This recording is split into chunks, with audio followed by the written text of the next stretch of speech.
Alam mo po, nag-abroad ka, matutunan mo kung paano maging madamot. Bakit? Kasi alam mo kung paano kitain yung pera sa abroad.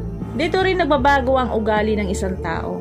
Bakit? Dahil sa mga taong nakasalamuhan nila na hindi nila kaugali. Dahil sa mga taong nakasalamuhan nila na iba't iba ang pag-uugali. Karamihan sa mga tao sa Pilipinas at hindi naging OFW kailanman, hinuhusgahan nila yung mga tao na naging OFW na kesyo mayaman na kesyo nasa ibang bansa na kesyo nakahawak na ng pera, na kesyo gumaan ng buhay, lumaki ng bahay, mayabang na.